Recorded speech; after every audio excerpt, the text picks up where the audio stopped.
Hello student. आज हम लोग पढ़ेंगे और next topic that is the motivation.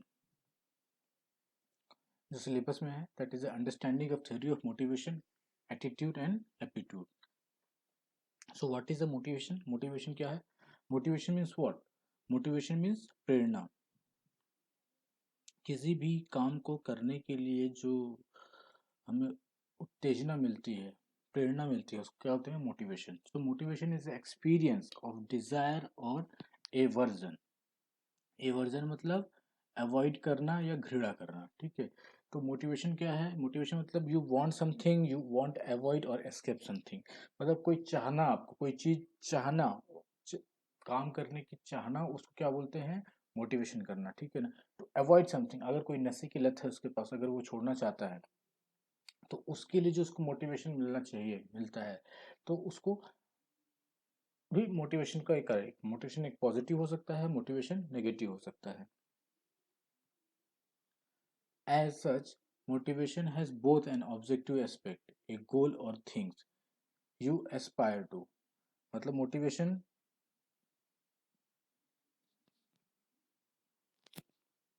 का ऑब्जेक्टिव क्या है? गोल, और मतलब जो आपको गोल सेट किया गया है, या फिर एस्पायर जिसको आप चाहते हो, जो आप चाहना पाना चाहते हो। एंड इंटरनल और सब्जेक्टिव एस्पेक्ट, ये क्या है? एक इंटरनल और सब्जेक्टिव एस्पेक्ट्स है। सब्जेक्टिव एस्पेक्ट मतलब कि दैट इज विशेष पहलू। Aspects मतलब पहलू। The definition of motivation are experience, desire and aversion highlights the association of the motivations with the emotions. It is believed that emotions are automatically appraisals based on the subconscious mind, subconsciously stored value and beliefs about the object। मतलब ये माना जाता है कि जो emotions है इंसान के, दैट इज ऑटोमेटिकली अप्रेजल्स। जो इंसान के इमोशनल है, जो इमोशन हम हमारे से व्यक्त होके आता है तो वो ऑटोमेटिक अप्रेजल मतलब मूल्यांकन करता है हमारा माइंड, सबकॉन्शियस माइंड जो ऑलरेडी हमारे पे स्टोर होता है, ठीक है। लाइक एग्जांपल, ऑलरेडी स्टोर होना मतलब माइंड पे कुछ चीजें को हम और बिना जाने एक रिएक्शन होता है। लाइक कोई धूल आया तो ऑटोमेटिक हमारे सबकॉन्शियस माइंड में क्या होता है? हमारी जो आँख की क्या बोलना चाहिए, आंख हमारा क्या होता है? बंद हो जाता है अगर धूल आता है तो। वो हम लोग करते नहीं है हमारा माइंड, लेकिन हमारा सबकॉन्शियस माइंड जो है ऑलरेडी फिक्स्ड होता है कि इसको ऐसा करना है। लाइक अगर आपको फॉर एग्जांपल क्या है, एंगर, अगर आप गुस्सा हो, ठीक है, तो गुस्सा कब हो सकते हो? मतलब अगर कोई चीज किसी ने आपके लिए कोई गलत किया, ठीक है, तो इनजस्टिस हुआ आपके लिए, तो ऑटोमेटिक आप क्या हो जाते हो? गुस्सा हो जाते हो, ठीक है। वो आपके सबकॉन्शियस माइंड में होता है कि ये मेरे साथ गलत हो गया है, ठीक है। गिल्ट, गिल्ट मतलब गिल्ट कब आ जाएगा? जब आप violation of the moral standard, आप किसी को हर्ट करोगे, ठीक है ना, किसी का जो रिजल्ट है अपने में ले लेना, ठीक है, किसी का जो क्रेडिट है आप खुद ले लिए, तो वो ये क्या होता है? गिल्ट होता है। सैडनेस, जब आप कोई चीज खो देते हो। प्राइड, कोई चीज अचीव करते हो as for the moral, like किसी जंग को जीतना, ठीक है, ये प्राइड होता है। या फिर किसी देश के लिए आपको मतलब देश के लिए कुछ काम करना, that is a pride for you. Love, valuing the object or person। joy, attainment of the important value। attainment मतलब क्या होता है? प्राप्त करना। envy, envy का मतलब होता है जलना। समथिंग ये होता है कि अगर सपोज आपके दोस्त को है या फिर आपके नियरेस्ट कलीग को ही कुछ प्रमोशन मिल जाता है, ठीक है, आप दोनों सेम लेवल थे, प्रमोशन मिल जाता है, तो आपको एक जलन की भावना होती है ना कि भाई यार उसको क्यों मिल गया, मुझे भी तो मिल सकता था, ठीक। तो दैट इज, ये ऑटोमेटिक आता है आपके माइंड पे। तीन, एडमायरेज, एडमायरेशन, एडमायरेशन मतलब होता है प्रशंसा करना। Valuing the, valuing the attainments of the another, मतलब अगर कोई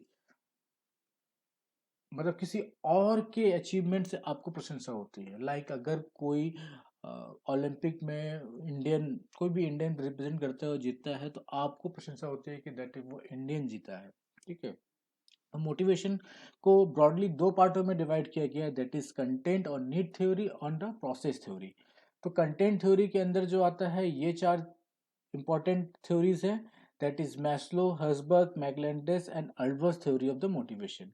and similarly process based theory में आता है 4 Vroom expectancy theory, Adams equity theory, goal setting theory, reinforcement theory. तो इसको हम लोग इस बार देखते हैं क्या होता है कंटेंट थ्योरी। तो what is the content theory and what is the process theory, ये डिफरेंस पता होना चाहिए कि कंटेंट थ्योरी और प्रोसेस थ्योरी क्या होता है। कंटेंट थ्योरी और नीड थ्योरी वो थ्योरी होते हैं लाइक वो थ्योरी मतलब कंटेंट थ्योरी नीड थ्योरी मतलब जो एक ह्यूमन बीइंग को चाहिए होता है। The need theory is also called content theory of the motivation answer the question that what the motivates an individual. It helps the manager determine the exact need of the individual so that the offering can be attuned मतलब पा सके according to the meet needs to the employee। मतलब कि एक individual की need के according वो क्या करते हैं, एक इंडिविजुअल ग्रुप ऑफ इंडिविजुअल की नीड के अकॉर्डिंग आपको कोई ऑफर करना, कोई प्रोत्साहन देना, ठीक है, दैट कैन बी, वो आपको एक मोटिवेट का कारण हो सकता है, ठीक है, मोटिवेशन का कारण होता है। नीड बेस्ड थ्योरी में लाइक रोटी कपड़ा मकान प्रॉपर सैलरी, है ना, सैलरी भी एक क्या है, नीड बेस्ड थ्योरी है। सोशल्स, जॉब सेटिस्फेक्शन, ठीक है, ये सब क्या है, बेसिकली नीड बेस्ड थ्योरी है, ये एक पर्टिकुलर ह्यूमन बीइंग को चाहिए। एंड प्रोसेस बेस्ड थ्योरी क्या है, प्रोसेस मतलब नाम से समझ में आ रहा है, प्रोसेस थ्योरी मतलब ये ऐसे फैक्ट्स जिसके कारण से नीड नहीं है उसकी, लेकिन उसके कारण से एक वर्किंग एफिशिएंसी बढ़ जाता है किसी का। लाइक पॉलिसीज, कंपनीज की पॉलिसीज जो है उसके कारण से, जो policies and rule and regulations होता है उसके कारण से भी एफिशिएंसी बढ़ता है। किसी प्रोसेस को हम इजी कर दें तो एफिशिएंसी बढ़ जाती है। तो फर्स्ट देखते हैं हम लोग कंटेंट बेस्ड थ्योरी, इसमें 4 थ्योरीज हैं। Maslow need hierarchy theory, Herzberg motivation hygiene theory, Alderfer ERG theory and McClelland's need theory. First देखते हैं, then Maslow need theory of hierarchy.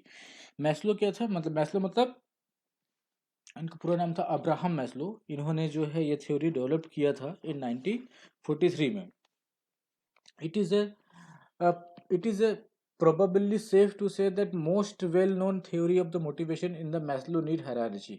hierarchy का मतलब होता है पदक्रम। hierarchy मतलब होता है क्या, पदक्रम, क्रमानुसार। Theory Maslow theory of based on the human need, इनकी जो थ्योरी थी वो एक ह्यूमन नीड्स के अकॉर्डिंग थी। ह्यूमन, एक इंसान को क्या चाहिए होता है अपनी लाइफ में। Drawing chiefly on his clinical experience, he classified all human needs into the hierarchical manner from the lower to the higher order. In essence, he believed that once a given level need to satisfy, it is no longer served to motivate the man. The level of his need hierarchy is so है, मतलब ये 5 level उन्होंने दिया था। That is the first, ये था Maslow need of hierarchy. The first level था that is psychological need, then second safety need, social need, esteem and self actualization। First क्या था, साइकोलॉजिकल नीड्स। तो साइकोलॉजिकल नीड्स मतलब तो एक इंसान को ये बेसिक नीड्स है, दैट इज हवा पानी खाना, रहने के लिए घर कपड़ा, ठीक है, ये क्या है, एक बेसिक चीज है। अगर कोई काम कर रहा है, अगर ये चीज ही नहीं मिल रहा उसको, तो फिर उसको काम करने का मतलब नहीं है, ठीक है। या फिर मान लो कोई अनएम्प्लॉयमेंट है, तो उसके लिए सबसे पहले इंपॉर्टेंट बात क्या होता है, एम्प्लॉयमेंट, मतलब कोई नौकरी मिले, नौकरी मिलेगा तो उसको रोटी मिलेगा, कपड़ा मिलेगा, मकान मिलेगा ना, हवा पानी ऐसा मिलेगा। तो उसका मोटिवेशन, मतलब किसी के पास जॉब नहीं है तो उसका मोटिवेशन फैक्टर क्या होगा, ये होगा साइकोलॉजिकल नीड। ठीक है, तो यही बोल रहा है कि मतलब यहाँ पे बोल रहा है ना कि he believe that once the given level need are satisfied it is no longer serve to motivate them. अगर ये चीज आपको मिल गया तो अब ये चीज है आपके मोटिवेशन का कारण नहीं हो सकता काम करने का। फिर आपको मोटिवेशन का कारण कुछ और होगा, लाइक फिर ये होगा लाइक सेफ्टी नीड्स, मतलब personal security, employment, resources, health, property. मतलब अगर ये चीज़ आपको मतलब बेसिक साइकोलॉजिकल नीड्स मिल गए तो आपको सोचोगे कि यार मेरा एम्प्लॉयमेंट जो है थोड़ा परमानेंट हो जाए, ठीक है, परमानेंट हो जाए। और हेल्थ, हेल्थ मतलब कोई अगर मतलब आप ऐसी जगह काम कर रहे हो जहाँ पे कि हॉस्पिटल है या नहीं है, ठीक है, ये चीज़ करना, ठीक है।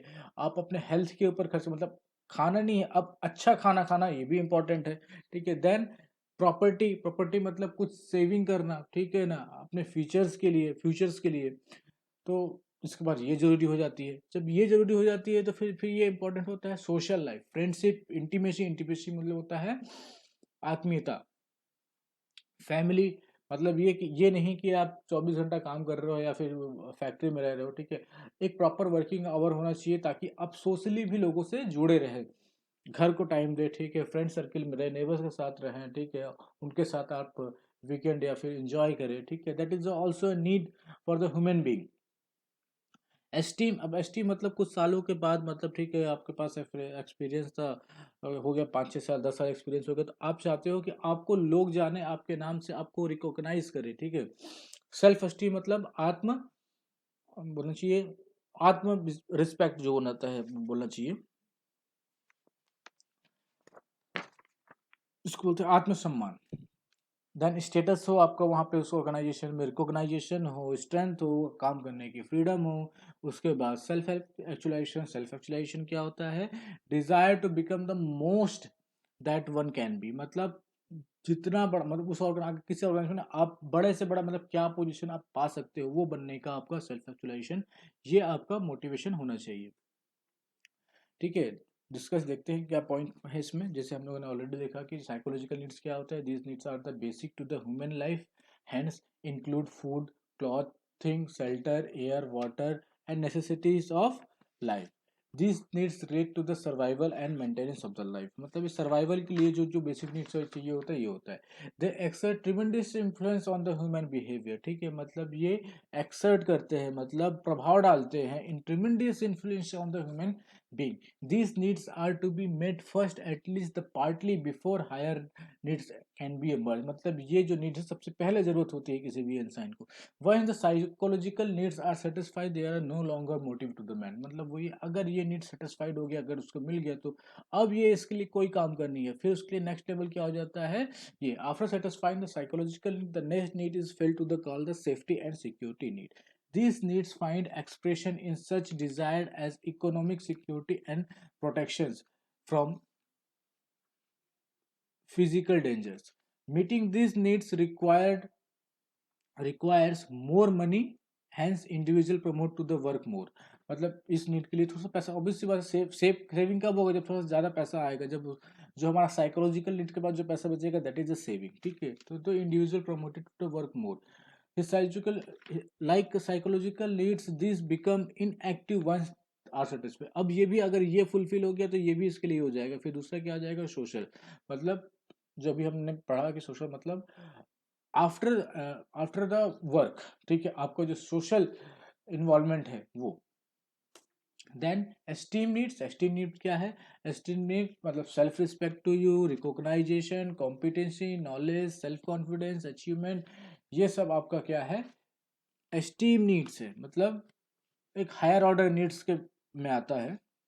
Then self actualization. Self actualization क्या हमने पढ़ा था, this level represent the culmination of all the lower intermediate and higher needs of the human being. मतलब ये सबका पीक पॉइंट है। मतलब जो आप एक बोला चाहिए पीक पॉइंट पे पहुंचना चाहते हो, पोजीशन में पहुंचना चाहते हो, दैट इज ये self actualization need. This is the final step under the need of hierarchy model in this need of the self actualization, ठीक है। मतलब सबसे टॉप मोस्ट पॉइंट था इस मैस्लो के हायरार्की के लेवल में। The term self-actualization was first coined by the Kurt Goldstein and means to become actualized in what one is potential good at. It affects, in effect, self-actualization is the person motivation to transform perception to self into the reality. According to the Maslow, the human needs follow a definite sequence of domination. The second needs does not arise until the first reasonably satisfied। मतलब वो ये second needs नहीं आ सकता इनके अनुसार जब तक कि फर्स्ट नीड कंप्लीट नहीं हो जाता। ओके, देन देखते हैं what is the criticism Maslow. The main criticism of the theory of this include, मतलब इनके कुछ ड्रॉबैक्स भी हैं। क्या ड्रॉबैक्स है? Like the needs may not be follow the definite hierarchy order. जो नीड्स उन्होंने दिया हायरार्की का पदक्रम, वो फॉलो नहीं करते, मतलब कई जगह पे। फॉर एग्जाम्पल, लाइक अगर if safety need is not satisfied the social need में बी सेटिस्फाइड। मतलब कहना है अगर सेफ्टी नीड मतलब सेकंड पॉइंट सेफ्टी था वो नहीं है लेकिन तब भी सोशल हो सकता है। सोशल कैसे हो सकता है भाई? सेफ्टी के पैसा नहीं, इसका मतलब क्या है? आपका सोशल एक स्टेटस नहीं है क्या? अगर मान लो आप अनएम्प्लॉयमेंट हो तब भी आपका एक सोशल स्टेटस तो है। लोग आपको 10 लोग जानते हैं, आपको मतलब आपकी जो स्किल्स है वो जानते हैं, ठीक है? आप तो सोशली आप इन्वॉल्व तो हो, है ना? द नीड प्रायोरिटी मॉडल में not be applied at all times in all place. मतलब ये जो है ऑल टाइम ऑल प्लेस पे अप्लाई नहीं होता, ठीक है? हमने देखा कि कई जगह पे जो है जहाँ पे सेफ्टी नीड है वहाँ पे सिक्योरिटी है, ठीक है? मतलब सोशल है, जहाँ पे सोशल नहीं है वहाँ पे सिक्योरिटी है, इवन जहाँ पे साइकोलॉजिकल नहीं है वहाँ पे सोशल है। तो जो हायरार्की को उन्होंने ये तो कि वो हर प्लेस पे एप्लीकेबल नहीं है। Researchers show that men's behaviour at any time mostly guided by the multiplicity behaviour, hence Maslow preposition that one need is satisfied at one time is also a doubtful। मतलब किस समय पे क्या जरूरत है ये एक्सप्लेन करना उनके लिए बहुत मुश्किल हो गया था। In case of some people the level of motivation में बी परमानेंटली लोअर। और सम केस में एक जगह ऐसा होता है कि जो मोटिवेशन है बिल्कुल होता ही नहीं किसी में। लाइक अगर कोई एक ऐसा व्यक्ति है जो काम अनएम्प्लॉयमेंट है लेकिन उसको खाना मिल रहा है तो उसके लिए अब मोटिवेशन कोई कारण ही नहीं। क्यों? बिना काम के उसको खाना मिल रहा है खाने को, देन उसको क्या चाहिए? तो उसके लिए मोटिवेशन क्या है? लोअर। उसके लिए फिर उसको जरूरी नहीं है सोशल, उसके लिए सोशल जरूरी नहीं है, उसके लिए कुछ बनना जरूरी नहीं है। उसके लिए क्या इंपॉर्टेंट है? ओनली फूड, खाना मिल रहा है, पेट भर रहा है, दैट इज ओके, ठीक है? तो ये हर व्यक्ति के ऊपर एप्लीकेबल नहीं हो रहा है। नॉट विद स्टैंडिंग मतलब इसके बावजूद Maslow need hierarchy theory are receive wide recognization. मतलब इसको काफी माना गया एंड कई ऑर्गेनाइजेशन में इसको अडॉप्ट किया गया, कई मैनेजर ने इसको पुटअप किया गया उनके HR सिस्टम में, ठीक है? देन जो नेक्स्ट हमारे जो theories है that is the Herzberg motivation hygiene theory। The psychologist Frederick Herzberg extend the work of Maslow and proposed new motivation। उन्होंने उनके वर्क को एक्सटेंड किया और प्रपोज किया न्यू मोटिवेशन। क्या मोटिवेशन उन्होंने प्रपोज किया? That is to factor theory, sometime it's called to factor theory. उन्होंने दो फैक्टर दिया। तो उन्होंने एक्चुअली दो क्वेश्चंस किया, like when did you feel the particular good about the job. मतलब काम करते वक्त आपको कब अच्छा लगता है और काम करते वक्त कब अच्छा नहीं निकता। And he used critical incident. अब देखो ये जो यूज किया उन्होंने critical incident for method operating कर, मतलब पर्टिकुलर थिंग पर्टिकुलर पॉइंट पे उन्होंने डिस्कस किया। The response when analysed were the found quite interesting and fairly consistent. मतलब फेयरली कंसिस्टेंट मतलब जब उन्होंने 200 लोगों से मानो लिया, 200 अकाउंटेंट से, तो कंसिस्टेंट बिल्कुल वही था। फेयरली कंसिस्टेंट मतलब कंसिस्टेंट मतलब क्या होना? इक्वल जवाब मिलना। The reply responded to give when they felt good about their job significantly different. मतलब जब वो अच्छा फील करते हैं और जब बुरा फील करते हैं टोटली डिफरेंट थे। Reported good feeling were generally associated with the job satisfaction. तो वो गुड कब फील करते थे? जब वो अपने जॉब से सेटिस्फाई करते हैं। वेयर वेयर बैड फीलिंग कब होता है? जब वो जॉब डिससेटिस्फेक्शन होता है, ठीक है? हर्सबर्ग लेवल मतलब डेफिनेटली देखो उनका जो हर्सबर्ग ने थ्योरी दिया that is a point of the job satisfaction और डिससेटिस्फेक्शन। अगर कोई अपने जॉब से सेटिस्फाइड है तो वो मोटिवेट होगा उस पर काम करने के लिए। लाइक अगर you are a technical person और आपको नॉन टेक्निकल काम कर देने दिया जा रहा है डॉक्यूमेंटेशन का, तो शायद आप अनसेटिस्फाई हो गए अपने जॉब से, ठीक है? तो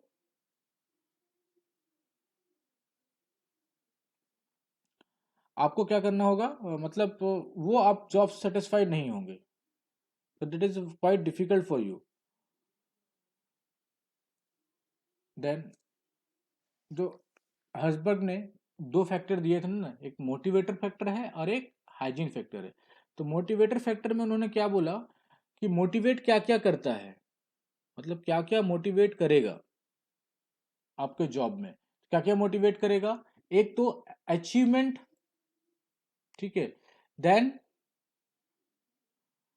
recognition, work itself, responsibility, advancement and growth. अगर ये सब चीजें हैं, अचीवमेंट आप अचीव कर रहे हो, आपको कोई कोई रिकॉग्नाइजेशन कर रहा है, वर्क खुद से काम कर रहे हो, रिस्पॉन्सिबिलिटी आपको रिस्पॉन्सिबिलिटी कब देता है? जब लोग आपके ऊपर भरोसा करते हो, तो डेफिनेटली आपको मोटिवेट होता है कि यार मेरे ऊपर भरोसा किया है, मुझे ये रिस्पॉन्सिबिलिटी दी गई है, आपको कोई टास्क दिया गया है, आपको लीड करने के लिए दिया गया है, तो आप मोटिवेट होते हो, ठीक है? Then hygiene factor, hygiene factor के अंदर आता है supervision.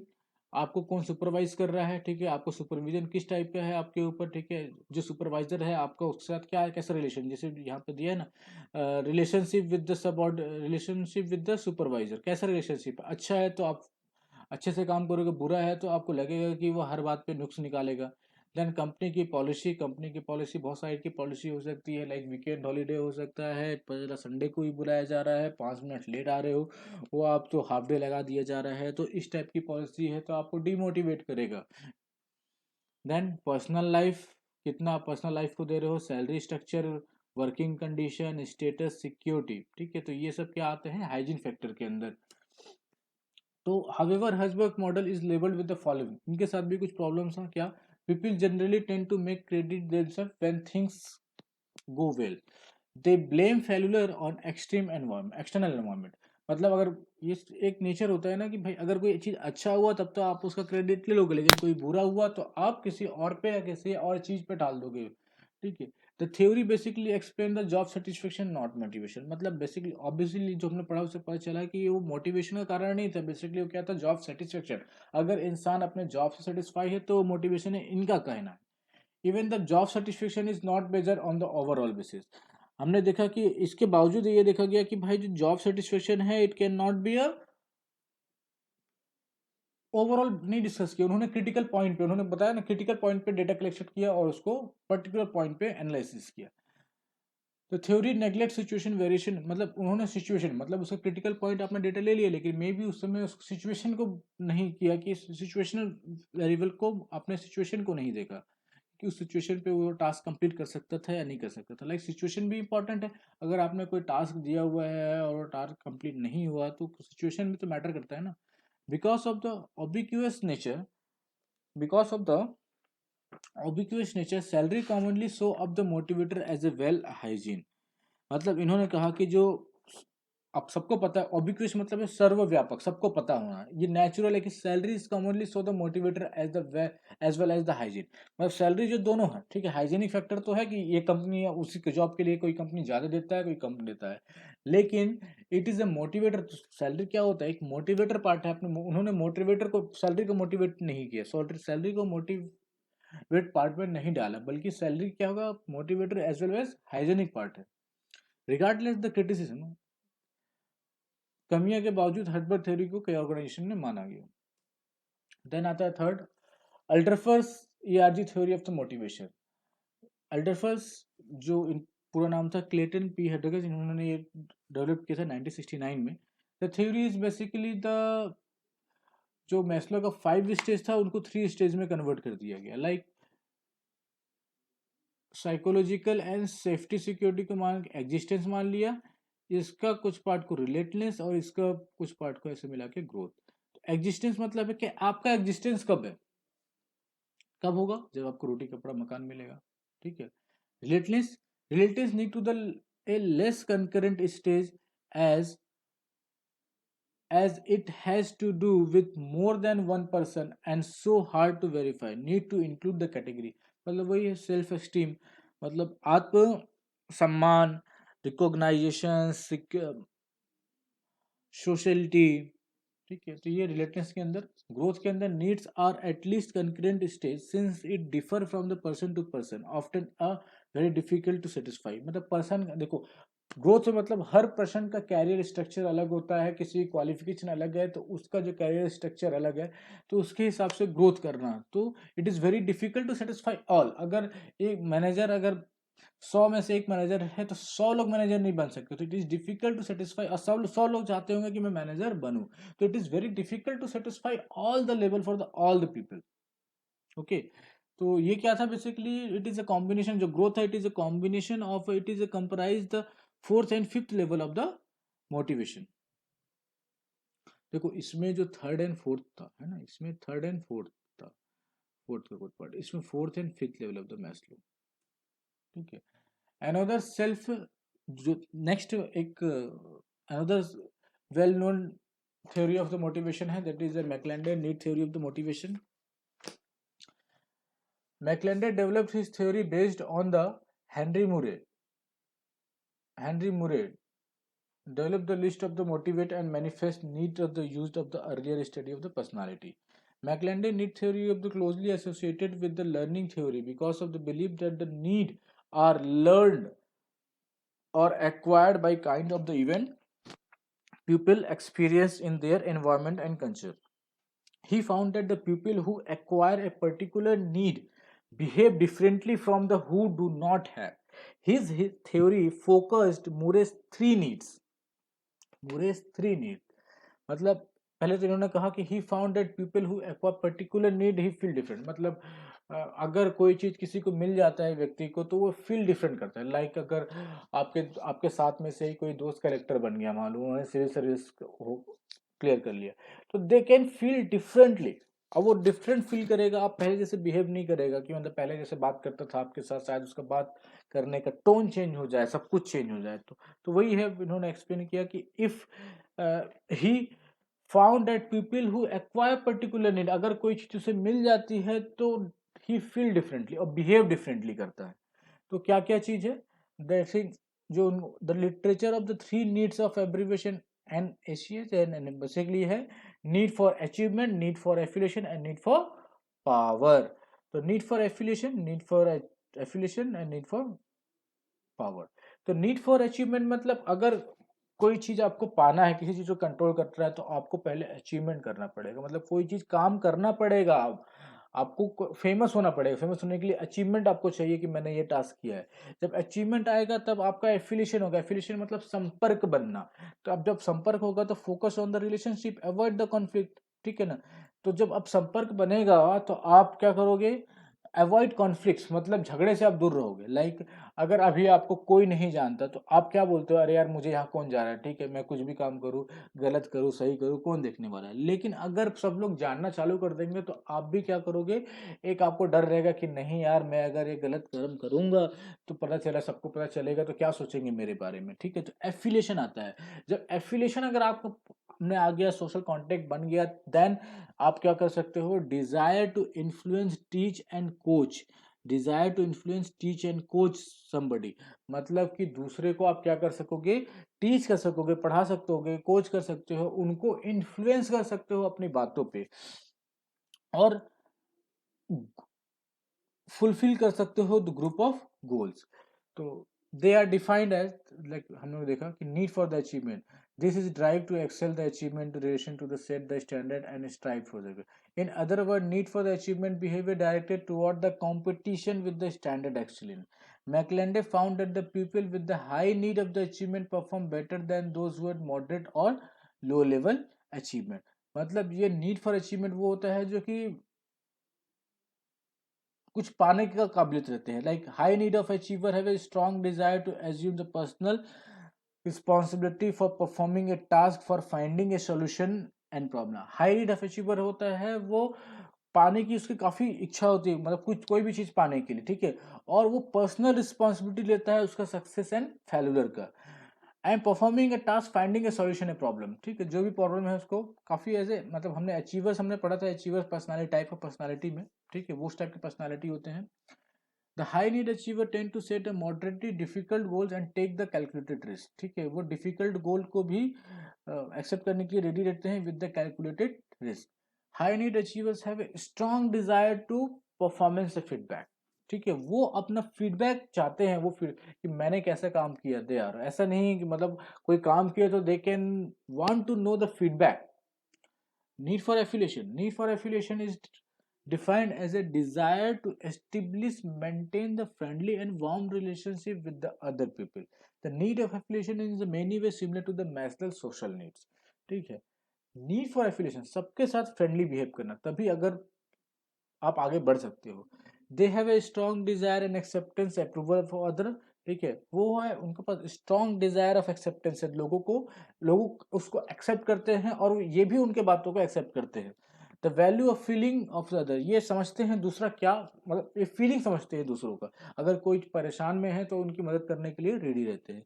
They tend to confirm to the which those people who friendship और कंपेनियनशिप द वैल्यू, और ये उनकी वैल्यू को, मतलब इच्छा को पूरी करते हैं जो उनके साथ मतलब सोशली ऑल टाइम रहते हैं, लाइक फैमिली हो गया और साथ में घूमने वाले फ्रेंड्स हो गए। ये need for power, The need for power is concerned with the making a impact on other, the desire to influence the other. मतलब वो पर्सनालिटी जो कि दूसरे को इन्फ्लुएंस करने के लिए रेडी रहते हैं. A desire to influence and direct somebody, दूसरे को डायरेक्शन दे सकते हैं. A desire to exercise control over other, उनको कंट्रोल कर सकते हैं. A concern for maintaining leader follower relationship. ठीक है, that is a summary chart जो हमने पढ़ा अभी कि the above chart are shown. हमने मैस्लो पढ़ा. मैस्लो में क्या था? First psychological, safety and security, social, esteem और सेल्फ एक्चुअलाइजेशन. तो ये जो दो पार्ट होता है, that is a basic need for the human being in terms of Maslow. Then that is the higher needs for the Herzberg two factor theory. ये one factor था, ये टू फैक्टर था. Motivator and hygiene. मोटिवेटर के अंदर हमने देखा था responsibility, advancement, growth, achievement, recognition. And what is the hygiene के अंदर? Quality of interpersonal relationship, peers with subordinates, job security, working condition, salary और भी जो टर्म्स हमने देखे थे. देन अल्टरफर्ड का ग्रोथ रिलेटेड एग्जिस्टेंस. देन इसका need for achievement, need for power, need for affiliation. So thank you. ये हमारा पार्ट 1 था जहां पे हम लोगों ने क्या देखा था? Need based theory of the motivation. जो नेक्स्ट टॉपिक हम लोग देखेंगे वो क्या देखेंगे? Process based theory of the motivation. Okay, thank you.